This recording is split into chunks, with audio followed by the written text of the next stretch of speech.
Hello! Aujourd'hui, on se retrouve dans une nouvelle vidéo. On va parler du galop 2.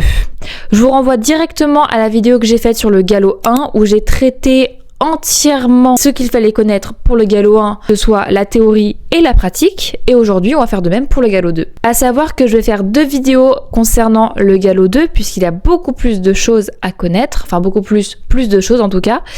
Dans cette première partie, on va parler des connaissances générales à savoir et on va parler aussi du côté pratique, qu'est-ce qu'il faut savoir faire. Dans la deuxième partie que je posterai juste après celle-ci, je vais parler des connaissances à savoir sur le cheval. C'est 2 choses différentes, en tout cas c'est la FFE qui les différencie, donc on verra ça plus tard finalement. Pour l'instant, on va se concentrer sur les connaissances générales à connaître pour le passage du galop 2.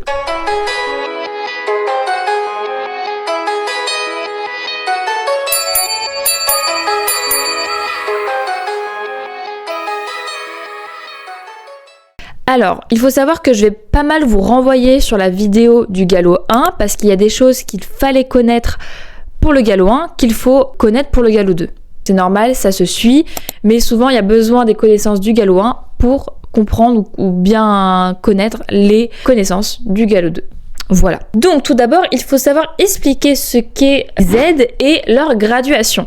Alors les Z, il faut savoir les différencier, donc les Z naturels des Z artificiels, mais ça je vous renvoie à la vidéo sur le galop 1 puisqu'on en parle très bien. Maintenant, on va surtout parler de leur graduation. Alors tout d'abord, il faut connaître 3 termes qui vont être un peu primordiaux pour comprendre les Z, comment il faut les utiliser.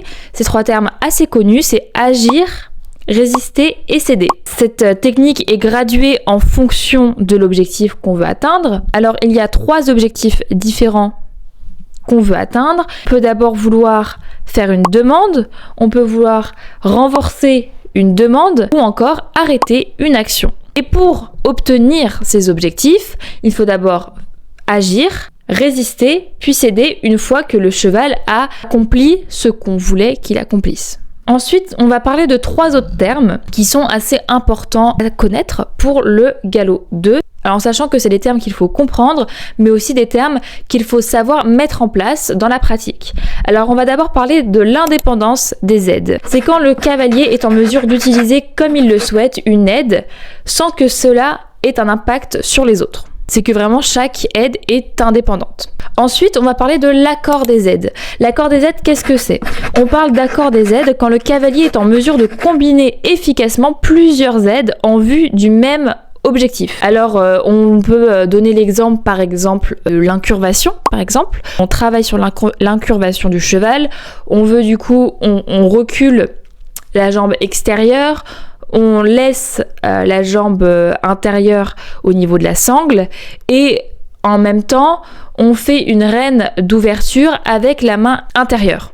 Donc tout ça, il faut savoir les accorder. Il faut que chaque aide n'empiète pas sur une autre et que chaque aide reste aussi efficace comme si j'utilisais que ma jambe intérieure par exemple. Et la dernière notion, c'est la combinaison des aides. La combinaison des aides, c'est si on utilise dans l'action soit les aides du même côté, donc les aides latérales, soit les aides des côtés opposés, donc les aides diagonales.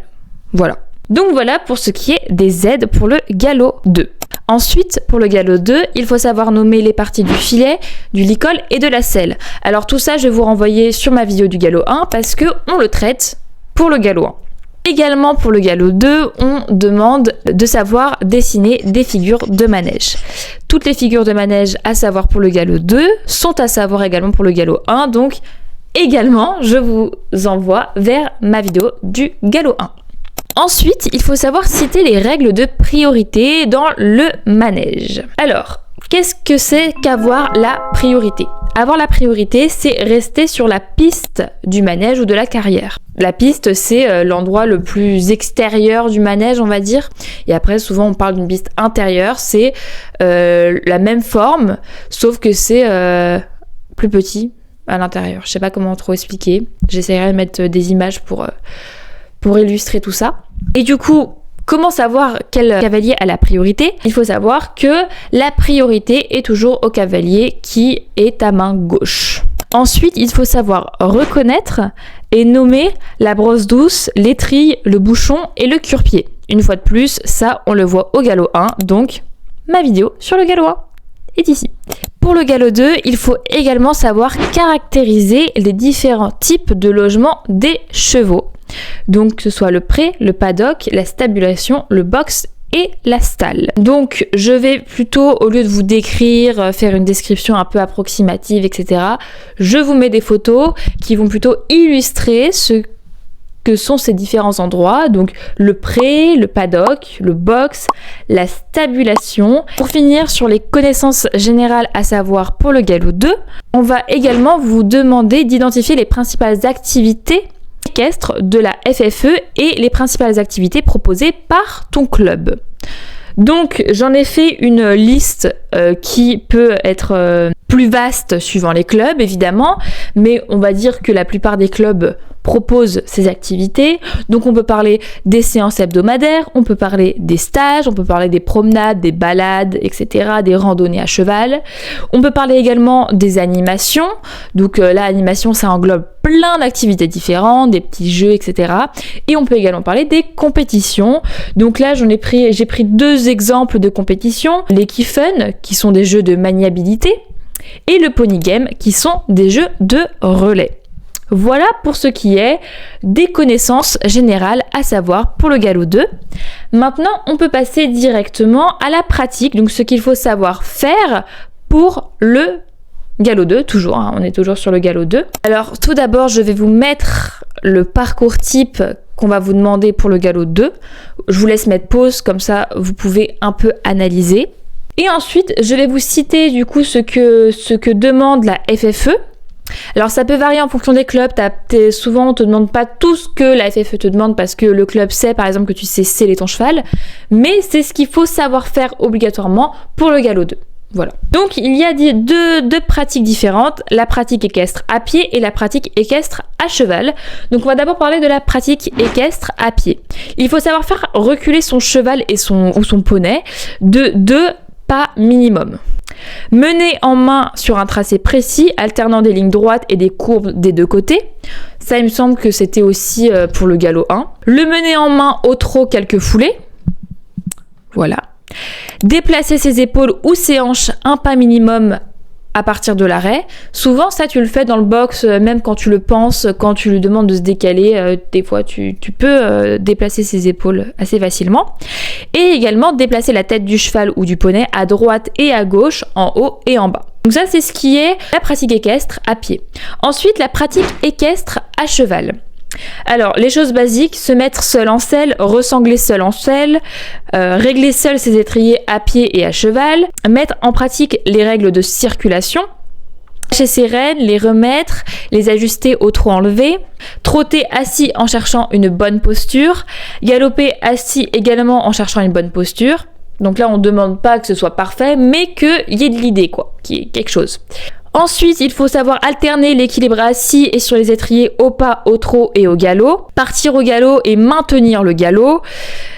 Changer d'allure sur des transitions simples et progressives. Arrêt pas, pas trop, trop galop. Diriger au pas et au trot sur un tracé défini incluant cercle, volte, diagonale et doublé. Et pour finir, sauter un petit obstacle sur la piste au trot et au galop. Voilà pour ce qui est de la pratique pour le galop 2. Je vous laisse avec ça et on se retrouve du coup dans 2 jours, c'est ça je crois à peu près, pour la théorie galop 2, mais la suite, donc c'est-à-dire on va parler des connaissances à savoir sur le cheval et on va se rendre compte que ça va être un peu plus technique. C'est pour ça que je m'autorise à faire en 2 parties parce que ça va être plus dense et je pense que ça sera plus agréable pour vous de voir au fur et à mesure et pas de voir un bloc d'une vidéo genre de 40 minutes qui vous parle de la théorie. C'est un peu relou. Donc voilà, comme ça vous laisse le choix aussi de voir ce que vous voulez. Enfin bref. Donc j'espère que cette petite vidéo vous aura plu. Promis, la prochaine vidéo sera plus longue sur le galop 2. Je vous laisse me soutenir avec des petits abonnements, des petits likes, etc., etc. Enfin bref, vous connaissez la mélodie. Et nous, on se retrouve du coup dans 2 jours. Je poste des vidéos 3 fois par semaine, une le lundi, une le mercredi et une le vendredi. Pour l'instant, j'ai peut-être changé de jour, mais pour l'instant, on reste comme ça. Et tous ces jours-là à 18h. Bref, je vais pas Driving through days and nights, won't stop for traffic lights.